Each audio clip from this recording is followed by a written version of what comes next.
오늘 말씀은 야고보서 2장 14절부터 26절까지 말씀입니다.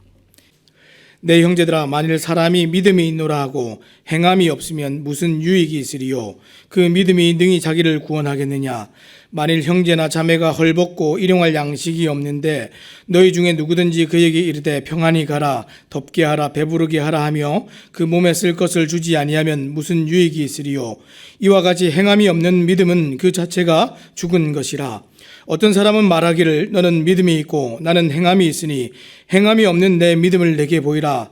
나는 행함으로 내 믿음을 내게 보이리라 하리라. 내가 하나님은 한 분이신 줄을 믿느냐? 잘하는도다. 귀신들도 믿고 떠느니라. 아, 허탄한 사람아, 행함이 없는 믿음이 헛것인 줄을 알고자 하느냐? 우리 조상 아브라함이 그 아들 이삭을 제단에 바칠 때에 행함으로 의롭다 하심을 받은 것이 아니냐? 내가 보거니와 믿음이 그의 행함과 함께 일하고 행함으로 믿음이 온전하게 되었느니라. 이에 성경이 이른바 아브라함이 하나님을 믿으니 이것을 의로 여기셨다는 말씀이 이루어졌고 그는 하나님의 벗이라 칭함을 받았나니 이로 보건대 사람의 행함으로 의롭다 하심을 받고 믿음으로만은 아니니라. 또 이와 같이 기생 라합이 사자들을 접대하여 다른 길로 나가게 할 때에 행함으로 의롭다 하심을 받은 것이 아니냐. 영혼 없는 몸이 죽은 것 같이 행함이 없는 믿음은 죽은 것이니라. 아멘. 오늘은 우리가 행함과 함께 일하는 믿음이라는 제목을 가지고 함께 말씀을 나누기 원합니다. 우리가 계속 이제 야고보서 말씀을 보고 있는데 이 야고보서 자체가 말씀을 전하는 방식이 매우 독특합니다. 이 귀환에서 빚어진 어떤 문제에 관해서 지금 성도들에게 질문을 하는 형식으로 계속해서 문제를 풀어갑니다. 그리고 그 질문에 대해서 하나님께서 기대하시는 대답을 성도들이 스스로 대답하도록 이끌어내는 방식으로 그렇게 이 서신이 기록되고 있습니다. 말하자면 이런 겁니다. 하나님께서 이러한 것들을 기대하시는데 우리가 그 기대를 따라 말씀대로 사는 것이 옳지 않은가? 이렇게 물어보면 누구나 다 그 옳은 것을 선택하고 싶겠죠. 이런 패턴의 화법들을 가지고 지금 문제를 풀어갑니다. 자, 이렇게 하는 것은 무엇을 하기 위함입니까? 이것은 성도들이 스스로 생각하고 스스로 이 합리적으로 판단해서 하나님의 말씀을 적극적으로 선택하고 이 믿음과 그 말씀에 순종하여 살아가는 행함이 하나가 돼서 살아가도록 하기 위해서 이렇게 성도들을 설득하고 있습니다. 이 야고보는 예수님을 친히 보았던 그 예수님의 동생으로서 우리에게 믿음에 대해서 굉장히 지금 강력한 도전들을 하고 있습니다. 우리가 지금 오늘 보지는 않았지만 이제 어저께 본문인데 2장의 이제 전반부에서는 믿음이란 무엇인가 이렇게 질문할 때 뭐라고 가르쳤습니까? 우리가 사람을 볼 때 차별함으로 사람을 다르게 대해서는 안 된다. 그런 주제를 다루었습니다. 그래서 이것이 전반부에서 주되게 다루었던 믿음에 대한 정의였습니다. 자, 오늘은 믿음은 반드시 행함으로 나타나는 믿음이어야 된다. 성경이 가르치는 믿음이 그것이 바른 믿음이다. 오늘 이것을 좀 한번 다뤄보도록 하겠습니다. 사랑하는 여러분, 우리는 사람을 외모를 따라 차별함으로 대하지 않는 수준에 그냥 머무는 것이 아니라 이 어저께 본문에는 뭐라고 되어 있습니까? 한 걸음 더 나아가서 적극적으로 가난한 자들과 도움을 필요로 하는 자들에 대해서 자기를 희생하면서 돕는 실천적인 믿음이어야 성경이 말하는 믿음이다. 말하고 싶은 것이 이런 것이었습니다. 죄를 짓지 않으면 그저 끝나고 되는 것이 아니라 적극적으로 사랑을 베풀고 선을 행하는 믿음이어야 바른 믿음이다. 야고보가 얘기하고 싶은 것은 이런 것입니다. 사랑하는 여러분, 믿음과 행함에 관한 주제는 지금 초대교회 당시나 지금이나 사람들에게 너무나 지금 정리가 되지 않은 채 자꾸만 이 현실과 타협하고 스스로 합리화하면서 진리를 왜곡시켰던 중요한 주제 중에 하나가 이 믿음과 행함이라는 주제입니다. 그런데 이 기독교의 가장 중요한 주제를 말하라 그러면 당연히 솔라 피데, 솔라 그라티아 이런 것이겠죠. 오직 믿음으로, 오직 은혜로. 그렇죠? 이것은 가장 핵심이 되는 결정적인 진리라는 것은 아무도 부인하지 않습니다. 이 교회의 메시지를 세상의 메시지와 구별짓는 가장 중요한 메시지가 믿음이고 은혜 아니겠습니까? 더군다나 우리가 세월을 살아가면서 우리의 인생의 약함과 이 한계들을 보면서 구원 얻는 것은 당연히 은혜로밖에 가능하지 않다는 것을 우리가 너무나 잘 알고 절감하고 있습니다. 정말 믿음이 아니면 하나님의 백성이 되는 것은 불가능하기 때문에 이 믿음과 은혜는 정말 우리에게 있어서 보배로운 진리이고 가치이죠. 그런데 우리는 이 믿음과 은혜에 대해 왜곡된 이해를 가질 때가 있습니다. 왜 내가 원하는 대로 또 극단적으로 오해되어져서 이 믿음을 가질 때가 있습니다. 무엇입니까? 이 진리를 왜곡해서 생겨나는 것들이 이런 겁니다. 믿음 지상주의, 행위가 아닌 믿음 지상주의, 무율법주의, 도덕과 거룩한 이 성결한 삶이 없어도 되는 것처럼 마치 그렇게 오해되는 이 믿음이 생겨나기도 합니다. 오늘날 이 조국 교회가 계속해서 사람들에게 손가락질을 받는 이유가 무엇입니까? 믿음과 행위라는 성경이 가르치고 있는 이 조화로운 이 관계들을 사람들이 다 놓치고 있기 때문에 그렇습니다. 이 파편적인 지식만을 가지고 자기를 합리화하는 방식으로 믿어서 비난을 받고 믿음과 삶이 분리되고 정말 이 신앙과 우리의 현실이 정말 괴리가 생겨서 살아가니까 막 우리들 자신도 막 헷갈리고 뭔가 정신분열이 된 것처럼 이렇게 나뉘어지는 삶을 살아가다 보니까 우리들 스스로도 믿음이 깊어지지 못하고 삶에 있어서 깊은 뿌리 박은 영성이 되지 못하고 세상 사람들도 우리와 별반 다를 것 없는 이 믿는다 하는 사람들의 모습을 보면서 실망하게 되는 것이죠. 사랑하는 여러분, 우리가 이 코로나 시대를 살아가면서 오늘 우리가 보게 되는 이 야고보서가 던지는 정말 중요한 도전들이 있습니다. 우리는 이제 코로나가 빨리 끝났으면 좋겠다, 빨리 지나가게 해주세요, 이런 기도 제목들을 제일 많이 내고 있는데 사실은 하나님께서 이런 코로나를 경험케 하시면서 우리를 어떻게 돌아보기를 원하시는가, 이런 것들을 좀 우리가 좀 더 고민해 보기를 원합니다. 우리의 신앙의 잃어버린 자세와 중심을 회복하는 이것이 사실 어쩌면 더 중요한 과제가 되지 않는가 싶습니다. 자, 그러면 오늘 말씀 이제 무엇을 얘기하고 있는지 한번 보도록 하겠습니다. 믿음과 행위에 관해서 성경이 지금 뭐라고 얘기하고 있습니까? 14절입니다. 내 형제들아, 만일 사람이 믿음이 있노라 하고 행함이 없으면 무슨 유익이 있으리요? 그 믿음이 능히 자기를 구원하겠느냐? 만일 믿는다 하는 그 고백은 있는데 행위가 고백을 따라주지 않는다면 믿음의 고백이 분명히 있는데도 그것을 증거해 줄 만한 행위가 없다면 그 믿음이 정말 구원하는 믿음이 되겠느냐? 지금 야고보가 문제 제기를 하고 있습니다. 지금 아까 제가 뭐라 그랬죠? 질문을 던지고 그 질문에 대해서 올바른 답을 성도들이 찾아가도록 야고보가 그렇게 화법을 쓰고 있다 그랬죠? 질문을 먼저 던졌습니다. 자, 우리는 때로 믿는다고 말만 하면 믿음이 있다고 생각할 때가 있지만 그렇지 않다는 겁니다. 여러분과 저는 여러분들이 생각하는 것보다 훨씬 더 나쁜 존재입니다. 우리의 교활함과 간사함과 그 악함은 정말 이루 말할 수 없고 헤아릴 수가 없습니다. 우리가 믿는다 하는 그 고백을 여러분들 스스로가 믿을 수 있습니까? 이 야고보의 지금 문제 제기는 믿는다 하는데 아무런 표시가 안 난다는 겁니다. 교회를 오고 가는 것 말고 삶의 행위를 이제 보면 아무런 지금 표시가 없습니다. 그 믿음이 믿음이겠느냐 한번 물어보고 있는 것이죠. 마태복음 5장 20절에 이 산상설교에서 예수님께서 뭐라고 하셨습니까? 내가 너에게 이르노니 너희 의가 서기관과 바리새인보다 더 낫지 못하면 결코 천국에 들어가지 못하리라.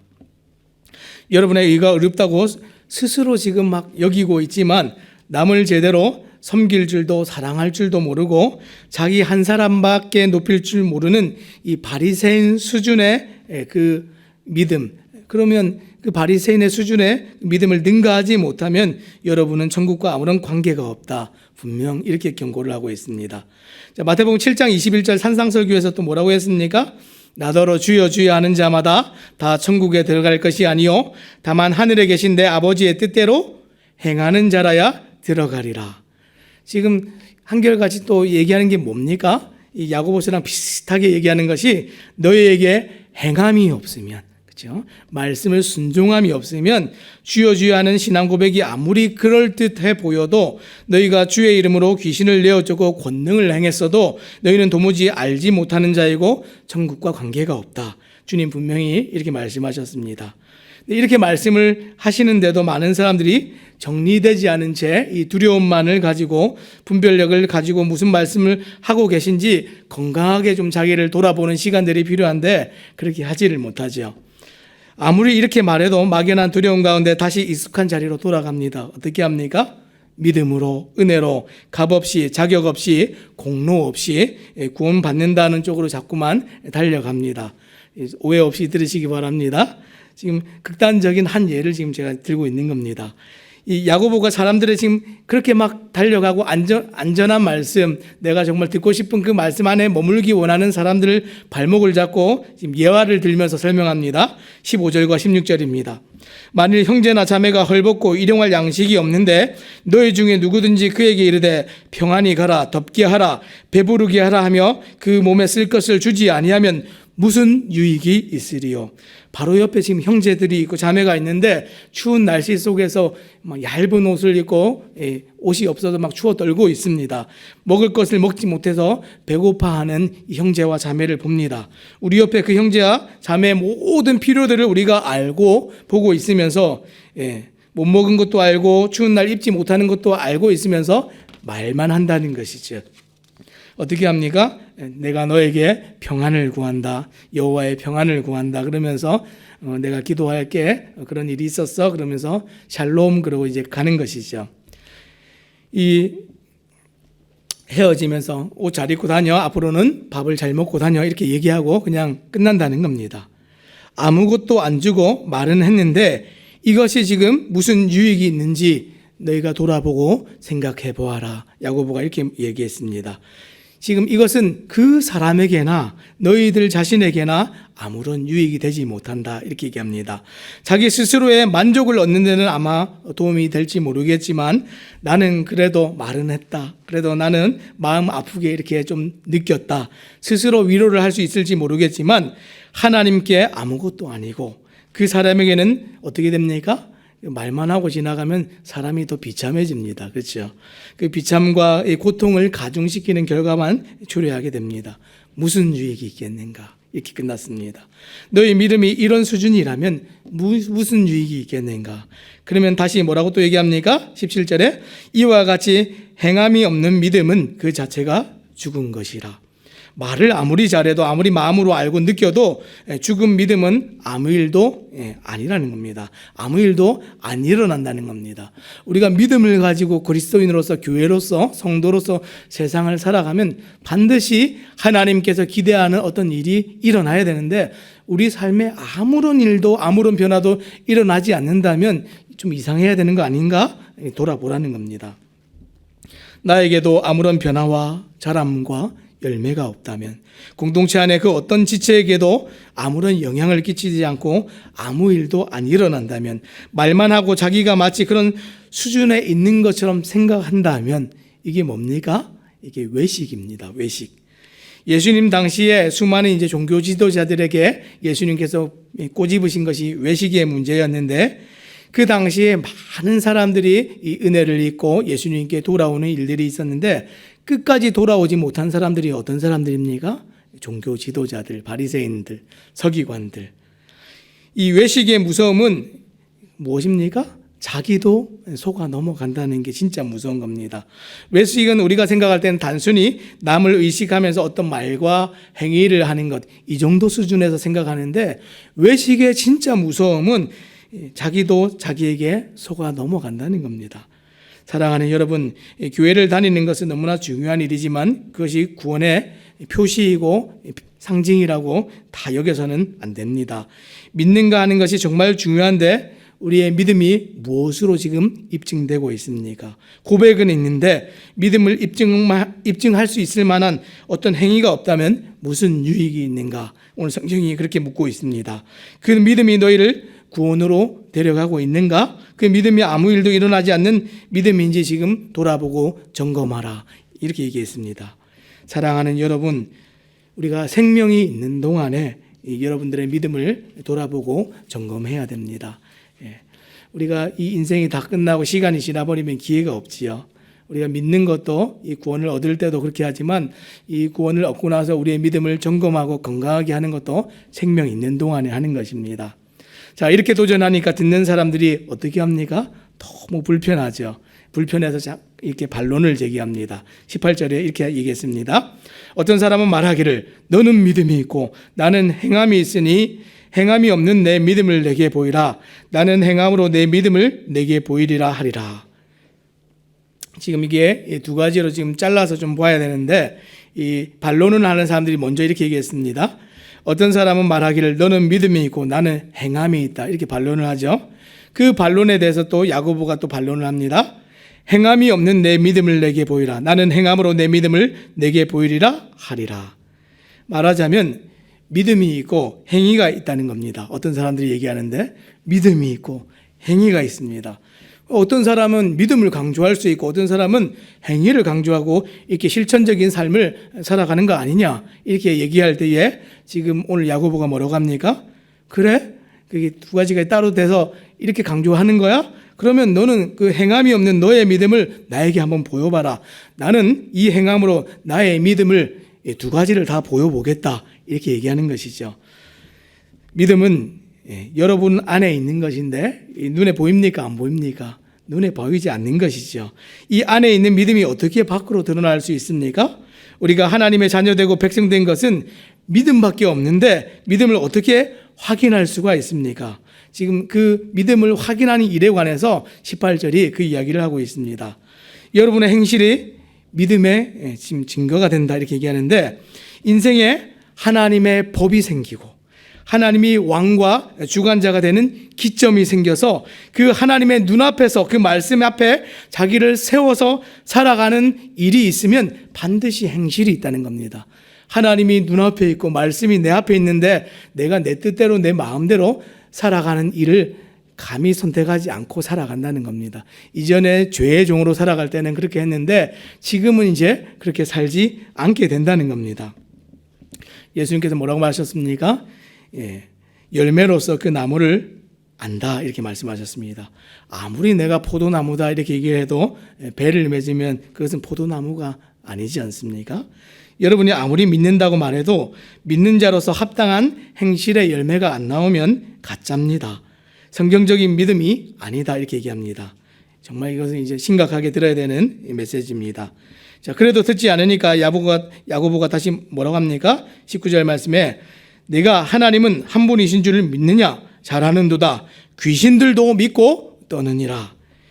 예수님의 제자들이 아직 이 예수님이 누구신지 어떤 분이신지 제대로 알아보지도 못할 때에 이 귀신들이 어떻게 했습니까? 그들은 하나님의 아들인 줄도 알았습니다.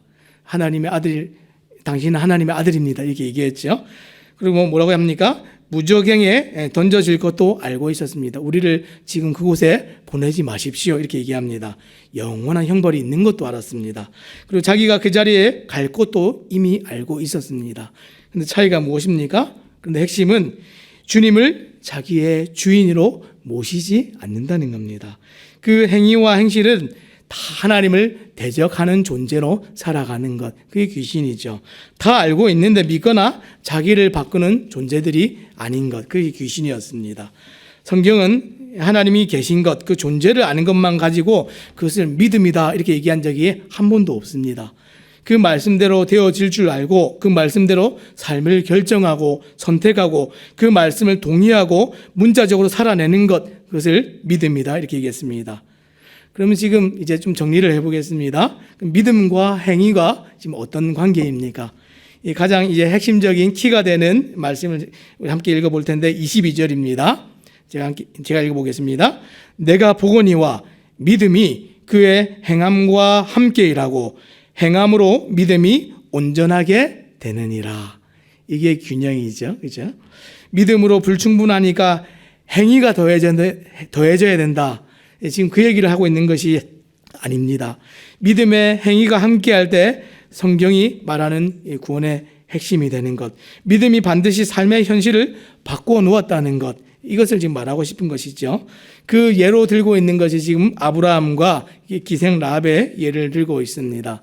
이 야고보가 정말 이게 지혜로운 게 아브라함만 얘기했으면 그 사람은 아브라함이니까 그랬죠. 믿음의 조상 아닙니까? 이럴 텐데 어떻게 합니까? 기생 라합도 예를 들어가지고 이방인이었고, 그렇죠? 정말 천한 직업이었고, 여자였음에도 불구하고 남자와 여자를 불문하고 정말 유대인과 이방인을 불문하고 이 믿음에 있어서는 정말 그 어떤 것도 거릴 것이 없이 그 모델들을 지금 들고 있는데 지금 라합과 이 아브라함 함께 들고 있습니다. 지금 강력하게 지금 어떤 얘기를 하고 있습니까? 행함으로 의롭다 하심을 받았다 이렇게 얘기합니다. 너무 거슬리죠, 그죠? 우리가 잘 알고 있듯이 이 아브라함에 관한 얘기는 로마서에서도 나옵니다. 이 말씀을 딱 보는 순간 어떻게 됩니까? 로마서와 야고보서가 꽝 하고 충돌한다. 막 이렇게 여기시는 분들이 많이 계십니다. 지금 성경이 만약 이분법적으로 그렇게 가르친다면 절대로 성경이 성경되지가 않겠죠. 제가 로마서 4장 2절 말씀 제가 한번 읽어드리겠습니다. 만일 아브라함이 행위로서 의롭다 하심을 받았으면 자랑할 것이 있으려니와 하나님 앞에서는 없느니라. 그가 분명히 로마서에서는 믿음으로 의롭다함을 받았다 이렇게 얘기를 했습니다. 근데 우리가 이 야고보서에서는 또 너무나 반대적으로 그 행위가 의롭다 하심의 증거가 됐다 이렇게 얘기를 했습니다. 너무 헷갈리지 않습니까? 우리가 좀 이 문맥을 좀 살펴볼 필요가 있는데 이 로마서 4장이 나올 때에 로마서 3장에 나오는 앞에 나오는 내용이 이런 것들입니다. 예수님께서 지금 율법이 요구하는 모든 그 율법의 요구들을 예수님께서 친히 다 깨뜨리셨다. 그 얘기를 하고 있습니다. 그리고 나서 이 로마서의 배경이 지금 어떤 것입니까? 구원을 얻는 일에 있어서 이 율법이 필요하고 율법의 지킴이 필요하고 할례를 받아야 되고 이런 것들을 함께 해야 구원을 받을 수 있다 하는 어떤 사람들이 교회 안에 있었습니다. 그래서 그 사람들에 대해서 정말 분명하게 우리가 믿음으로 구원을 받는다는 것을 피력하기 위해서 이 사장의 말씀들이 나오고 있는 것이죠. 지금 어떻습니까? 행위지만 지금 그 행위가 지금 야고보서에 나오는 행위와 좀 다르다 하는 것을 좀 차이를 좀 약간 인지를 하셔야 됩니다. 지금 여기서 나오는 행위는 어떤 것입니까? 구원을 얻기 위해서 더해지는 율법을 지키는 공로나 근거나 자격을 얻기 위한 노력, 그것을 이 로마서에서는 행위이고 그것을 부정하고 부인했습니다. 그런 행위는 있어서는 안 된다. 오직 구원은 믿음으로 받는다. 이게 로마서입니다. 그런데 지금 야고보서의 내용은 어떤 것입니까? 그 행위와 좀 다른 행위입니다. 이 로마서에서 얘기했던 이 행위는 우리가 구원 얻기 전에 구원을 얻어야 되는 그 일에 있어서 행위를 얘기하는 사람들의 행위를 부정했죠. 그런데 지금 야고보서에서 얘기하는 행위는 어떤 것입니까? 믿는 자들에게 요구되어지는 행위입니다. 열매로서 빚어지고 나타나야 될 그 행위, 마땅한 것을 지금 요구하고 있습니다. 지금 우리가 지금 디도서 말씀들을 또 계속 보고 있는데 디도서 2장 14절에 이런 말씀이 있습니다. 그가 우리를 대신하여 자신을 주심은 모든 불법에서 우리를 속량하시고 우리를 깨끗하게 하사 선한 일을 열심히 하는 자기 백성이 되게 하려 하심이라. 주님께서 이 복음으로 말미암아서 우리를 구속하시고 구원하신 이유는 우리를 깨끗하게 하시는 것이 첫 번째 목적이고, 그리고 나서 어떤 일이 있습니까? 선한 일을 열심히 하는 자기 백성이 되게 하려 함이니라. 이렇게 얘기했습니다. 믿는 자들에게 우리 주님께서 기대하시는 것이 어떤 것입니까? 구원에 합당한 자로, 성도에 합당한 자로, 교회의 교회다운 자로 그렇게 살아가기를 요구하시고 기대하시는 것입니다. 그래서 진짜 구원을 얻은 믿음이 있는 사람들은 어떻습니까? 마치 포도나무에 접붙임 당한 가지와 같이 모든 진액을 흡수하고 포도나무가 맺게 하는 그 열매를 당연하게 맺어가도록 하는 것, 이것이 이 접붙임 당했다 하는 그 일의 결과들이죠. 포도나무에 접붙임 당한 그 열매들이 어떤 열매를 맺겠습니까? 포도 열매를 맺겠죠. 그래서 그 열매로서 나무를 알리라 하는 말씀이 그 말씀입니다. 오늘 야고보서가 우리에게 말하는 그 행위와 행함들은 어떤 것입니까? 지금 우리가 믿음이 온전히 있었다 할 때에 그 행위로서 나타나는 것들은 믿는 자들에게 하나님께서 기대하시는 선한 일입니다. 그런데 이 믿음의 공동체 안에서 우리가 여전히 자기중심적이고 자기를 위해서 살아간다면 우리의 믿음을 다시 돌아보아야 되지 않는가? 오늘 질문하는 것들은 그런 것들입니다. 사랑하는 여러분, 오늘 하루를 살아갈 때에 우리의 삶을 한번 좀 돌아보기 원합니다. 정말 우리에게 그러한 행함이 있습니까? 말씀에 대한 순종함들이 있습니까? 우리는 정말 믿음을 얘기하면서 인격적인 하나님이 왕 되시고 주 되셔서 하루를 살아갈 때에 그분을 의식하면서 살아가는 그런 삶이 있습니까? 오늘 우리의 삶을 돌아볼 때에 삶과 우리의 믿음이 분리가 되어져서 정말 우리의 현실에 뿌리 박은 그런 영성이 사라져서 교회에 왔을 때는 믿는 것 같은데 삶의 처소에 돌아갔을 때는, 가정에 돌아갔을 때는, 정말 우리의 직장에 갔을 때 사람들을 만날 때는 또 정말 하나님께서 내 삶에 계시지 않는 것 같은 또 그런 삶을 혹 살고 계시지는 않습니까? 오늘 하루를 살아갈 때에 정말 하나님께서 살아계셔서 하나님의 나라가 그 순간순간 나에게 임재하고 하나님의 말씀이 우리를 압도하고 그 말씀에 순종하여서 살아감으로 하나님의 말씀이 정말 문자적으로 정말 이해되고 믿어지고 삶에서 그렇게 열매 맺어지는 또 그런 삶을 살아가시기를 또 우리 주님의 이름으로 부탁드립니다. 기도하겠습니다.